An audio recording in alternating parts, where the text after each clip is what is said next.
Silence.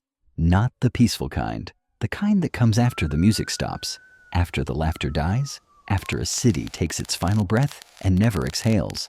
This is Pripyat, April 2025. 39 years after the night the world held its breath, the Ferris wheel sits frozen against the gray sky. Rusted. Yellow paint, peeling in long strips. It never carried a single passenger. Not once. Not ever. The bumper cars are sculptures now, overgrown with moss. Small birch trees growing through their rusted floors. Walk into the school?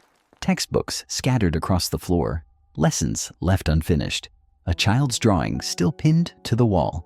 A house, a son, a family. In the kindergarten, dolls lie where they were dropped, eyes open, staring at nothing. The swimming pool, once filled with the laughter of children, is a forest. Actual trees, 20 feet tall, roots cracking through the tiles. Walk these streets. The silence is physical. You can feel it pressing against your chest. But if you listen closely, if you stand very still in the central square where children once played, you can hear it. Click, click, click. The invisible enemy. A Geiger counter, measuring death in the air. Each click is a particle of radiation passing through your body right now as you stand here. Slow clicks mean low radiation, survivable for a while. But there are places in this city where the counter doesn't click. It screams. Pripyat died twice, once in fire, in a single night when engineers pressed a button they couldn't unpress, once in silence, when the last resident was evacuated and the gates were locked forever. 50,000 people lived here. None remain. Tonight, we return to the night the atom betrayed us. Rewind 39 years. April 25th, 1986, a Friday. The weather is beautiful. Spring in Ukraine, 17 degrees, light wind, clear skies, perfect. Pripyat is not a ghost town. It is the opposite. It is alive. Population, 49,360. Average age, 26. The youngest city in the Soviet Union. So young, there is no cemetery. No one has died here yet. This is the Atomic City, built in 1970 to house the workers of the Chernobyl nuclear power plant and their families, and it is a paradise. Reactor workers live in spacious apartments, central heating, hot water, balconies overlooking green parks. These are not cramped Soviet blocks. These are modern, comfortable, prestigious. On April 25th, the central square is full of life. Children chase each other near the fountain. Mothers push strollers. Teenagers smoke on benches, laughing about nothing. Red and white banners are being hung from balconies. The May Day parade is in 6 days, the biggest celebration of the year.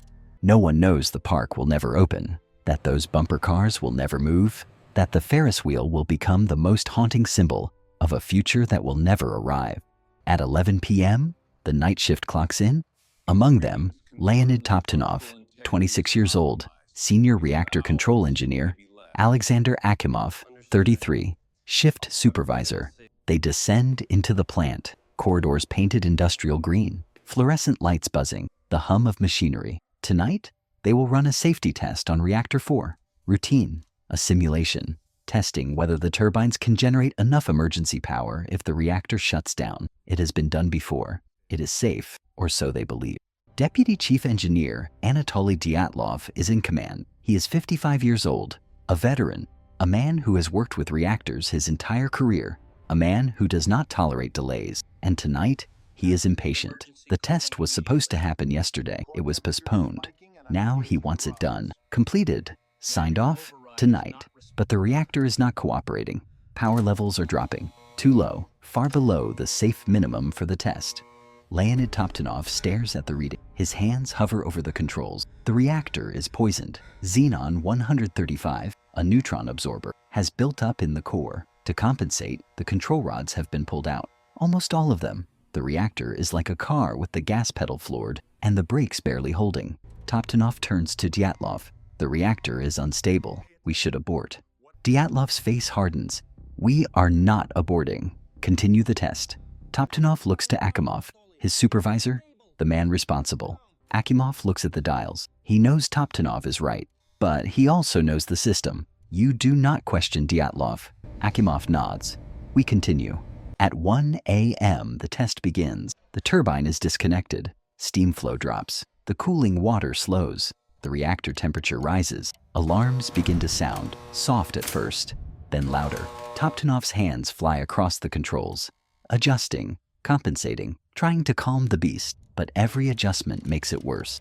At 1:22 a.m., the power starts to rise, not gradually, not slowly, exponentially. The dials spin. The needles slam into red zones. The control room fills with the wail of klaxons. Akimov sees it first. His voice cuts through the noise. Emergency. Shutdown.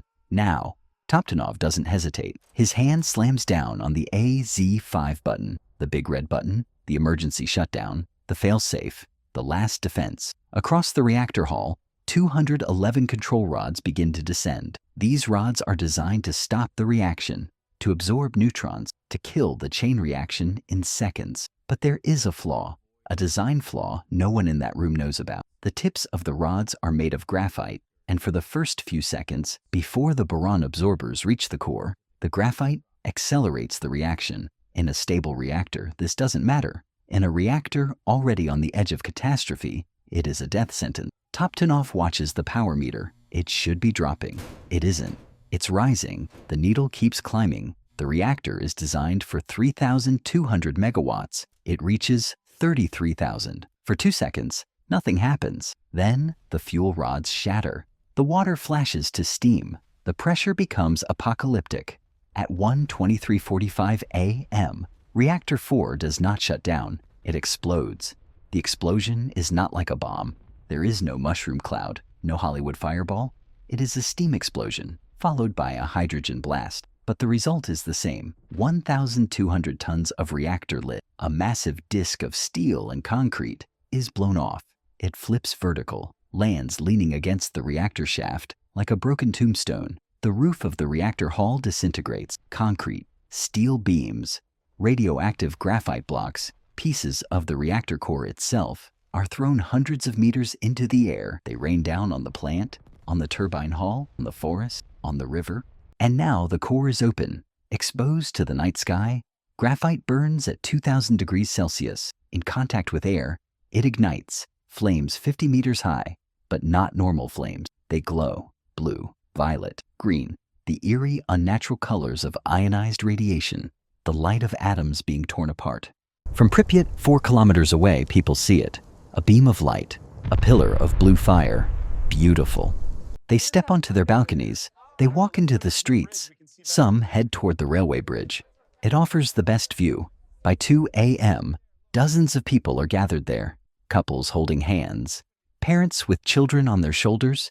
Teenagers smoking, mesmerized. They watch the rainbow flames dance. The air shimmers, like the northern lights.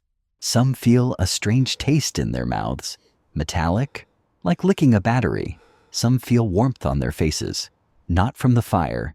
It's too far away from something else. They do not know they are standing in a radioactive cloud.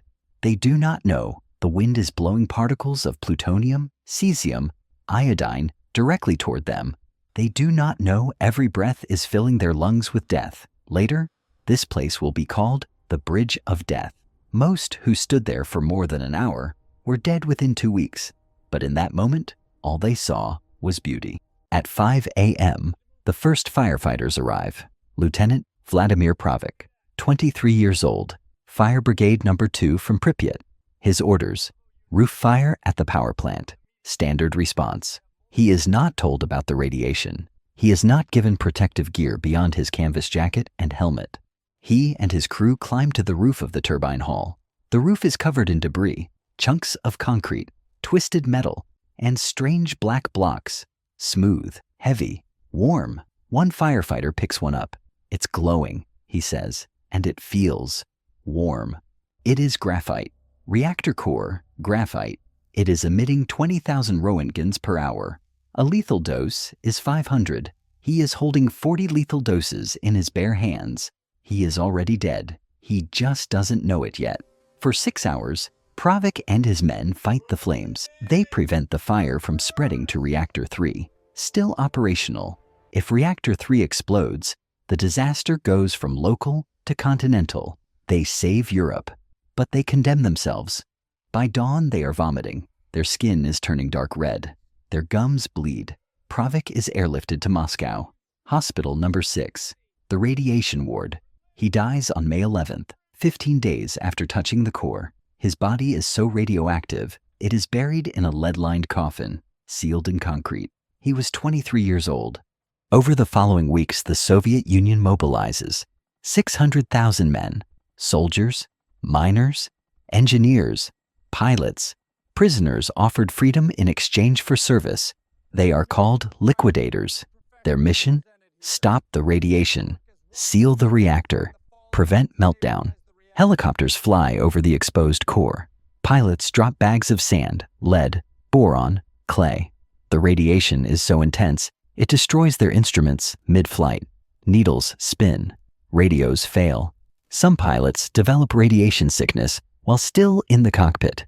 They fly anyway.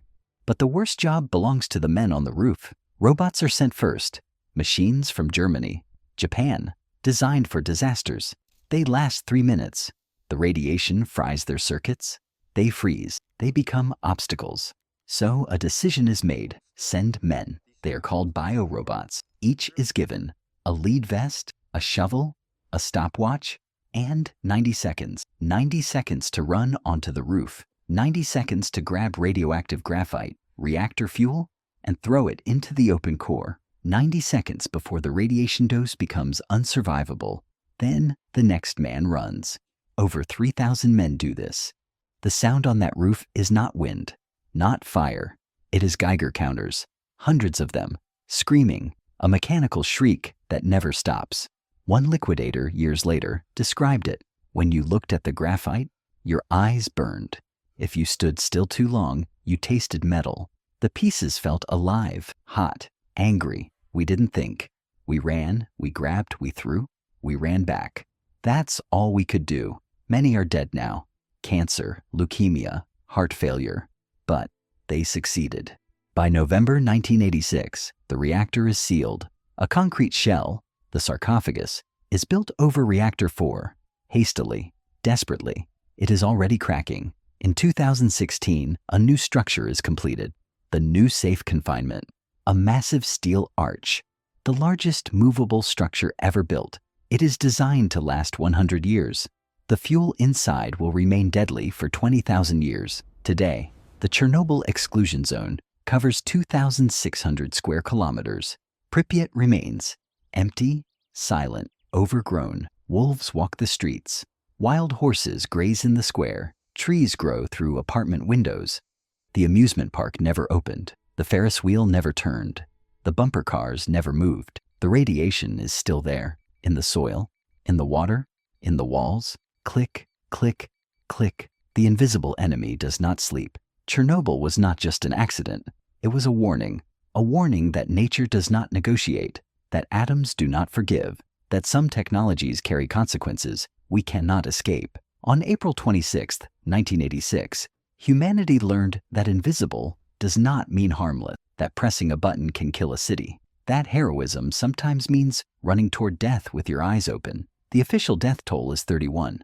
The true number will never be known. Thyroid cancer, leukemia, birth defects, genetic mutations that echo across generations. The atom is still counting. Pripyat died twice. Once in fire, when the reactor exploded and the sky turned blue. Once in silence, when the last human left and locked the gate. But the warning remains, written in rust, in concrete, in the bones of a city frozen in time. The Ferris wheel that never spun. The schools where lessons were never finished.